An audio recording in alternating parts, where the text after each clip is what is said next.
I have all my blocks put together with the sashing in between, and I have pinned down the top and bottom sashing, so I'm ready to sew those two strips. One tip I would give you when you're doing something like a table runner where you have long skinny sashings and borders is to measure your strip here, measure the whole runner to see if it matches up with the pattern.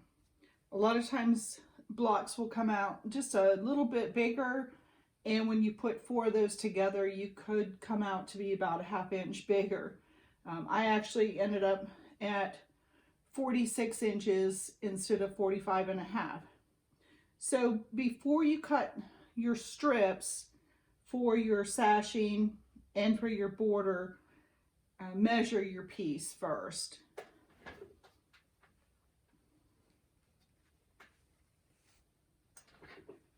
So I have this pin just so it doesn't stretch or shift around.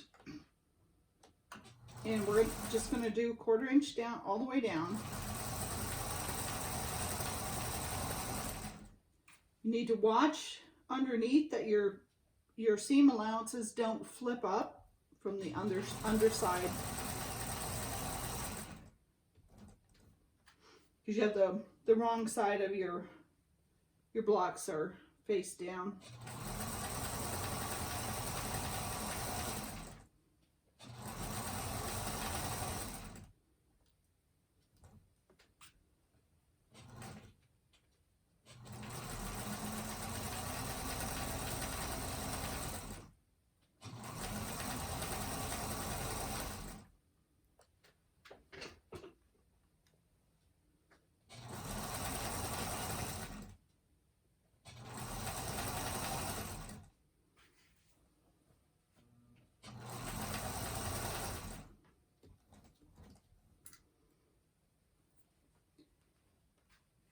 And if you have trouble sewing a straight line, my suggestion is to pull the fabric straight out here. So if you keep it straight coming into your needle, you should be able to sew a straight line. This is just to guide the fabric, and this is kind of the steering wheel. So keeping it left or right, if I keep it right in the center here, it should just go straight underneath the needle.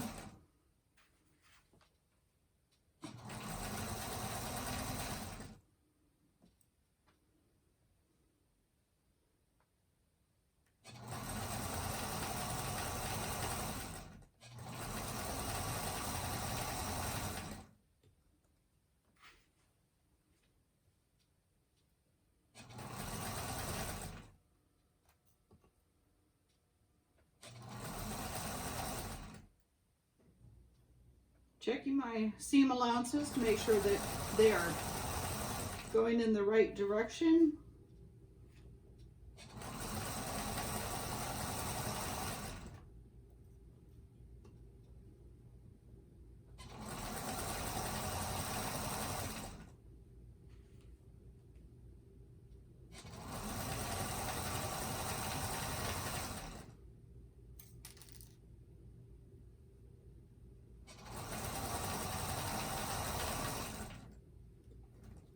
I like to stop with the needle down just in case I pull on the fabric. It's not going to move or go off of that stitch line. So with this older featherweight, I don't have a feature to do a needle down every time it stops like my Pfaff, my new Pfaff has that feature. So I just turn the wheel. Always turn the wheel forward, never turn your wheel backwards away from you. That is not good for the motor.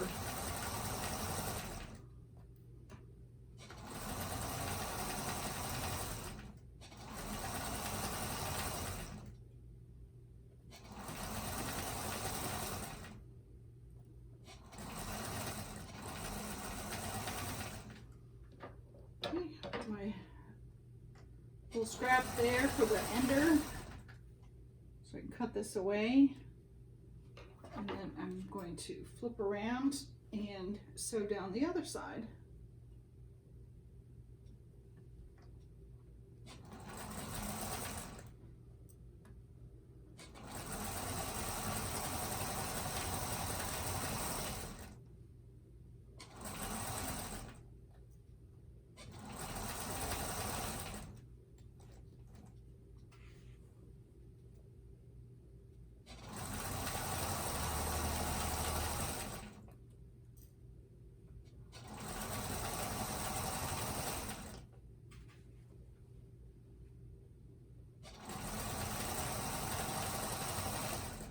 And always be mindful where your fingers are.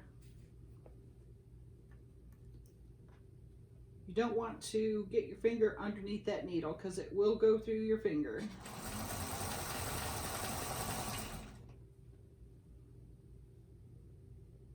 Seams are all flat.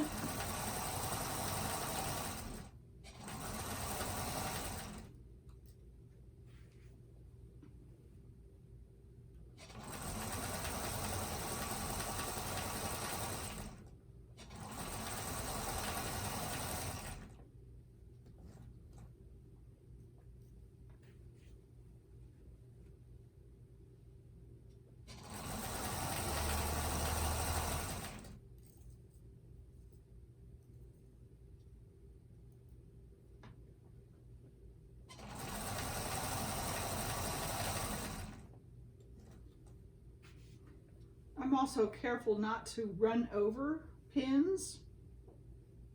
If your needle hits a pin, it will break your needle. It's also not good for your feed dogs to be scraping against the metal of your needle, of your pin, sorry. So just as I've just gotten into the habit of never running over my needle. And occasionally it'll happen, but I try not to.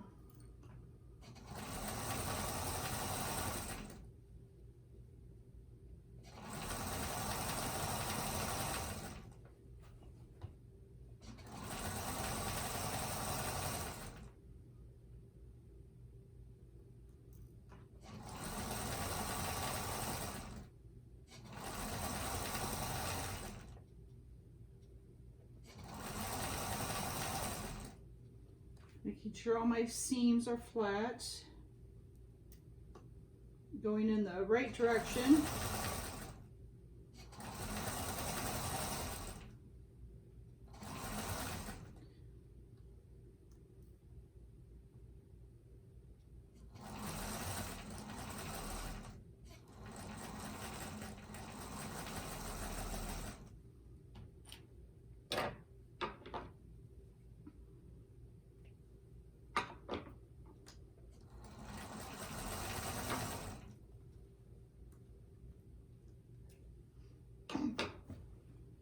Okay, so next we're going to do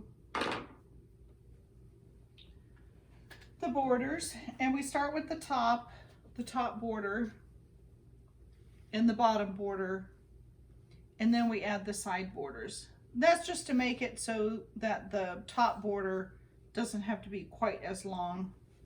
If you did the side border first, then you have that extra width on both ends.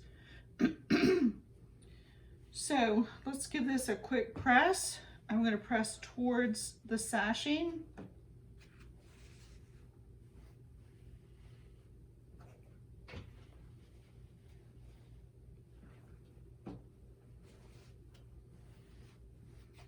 And usually I use my bigger iron, but trying to get everything into the video without it being too small, too hard to see.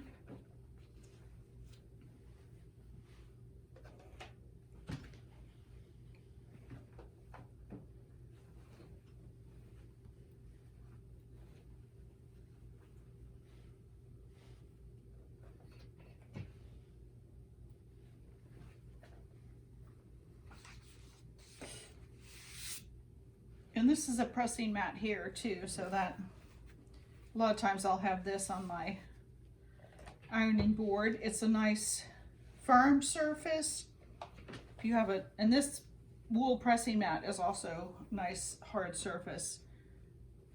Sometimes the ironing board covers are like a foam,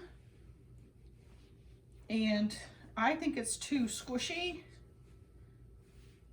and it's, you know, it's good for ironing shirts and things like that, but if you want nice flat seams, make sure you have a nice hard surface with a little bit of padding.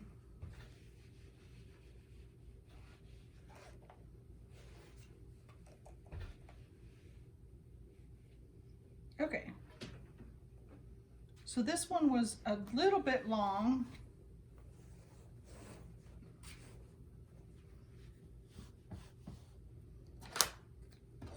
So I'm just going to trim that little bit of excess off.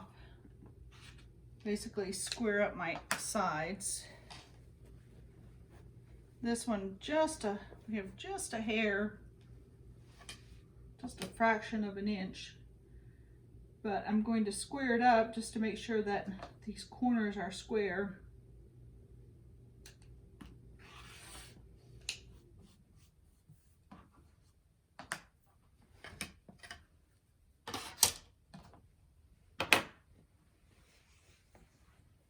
All right, so next I'm going to pin on the border, on the top and on the bottom.